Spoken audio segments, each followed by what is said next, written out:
తయారు చేసుకోవచ్చు. ఇలా ఒకసారి చేసి చూడండి ఫ్రెండ్స్. సేమ్ బయట హోటల్లో తింటే ఎలా ఉంటుందో అలాగే వస్తుంది. పెసరట్టుకి కావలసిన పదార్థాలు: పెసలు 2 గ్లాసులు తీసుకున్నానండి. 2 గ్లాసుల పెసలకి అరగ్లాసు బియ్యం వేసుకోవాలి. బియ్యం వేసుకోవడం వల్ల పెసరట్టు మరీ మెత్తగా లేకుండా కొద్దిగా క్రిస్పీగా వస్తుంది.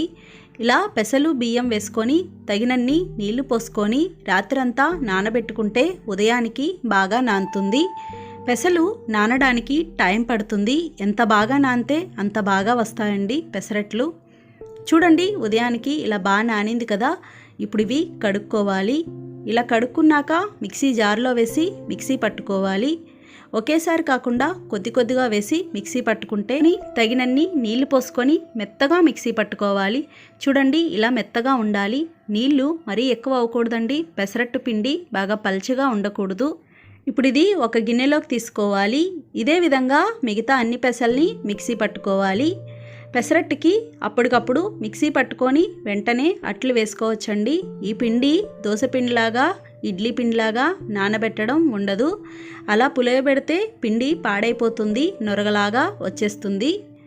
మీరు కావాలి అనుకుంటే మిక్సీ పట్టుకున్నాక వెంటనే ఫ్రిడ్జ్లో పెట్టుకోవాలి. ఎప్పుడు కావాలంటే అప్పుడు వేసుకోవచ్చు. పిండంతా ఇలా మిక్సీ పట్టుకున్నాక తగినంత ఉప్పు, కొద్దిగా నీళ్లు పోసుకొని కలుపుకోవాలి. ఈ విధంగా ఉంటే సరిపోతుంది. పిండి మరీ పల్చగా ఉండకూడదు.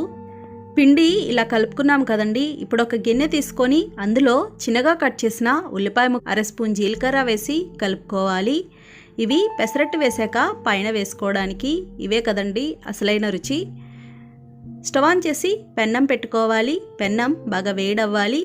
వేడయ్యాక గరిటెన్నర పిండి వేసుకున్నాను. మీడియం ఫ్లేమ్లో పెట్టి పెసరట్టు వేసుకోవాలి.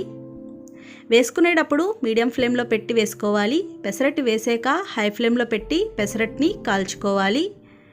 ఇలా పెసరట్టు వేసుకున్నాక పైనుంచి ఈ ఉల్లిపాయ ముక్కలు ఇవి వేసి నూనె వేసుకోవాలి. పెసరట్టుకి నూనె కూడా ఎక్కువే పడుతుంది. ఇలా ఎర్రగా కాలింది కదండి. ఇలా కాలితే సరిపోతుంది. ఇప్పుడు ఇది తీసేసుకోవాలి. ఒకవైపు పోవచ్చు.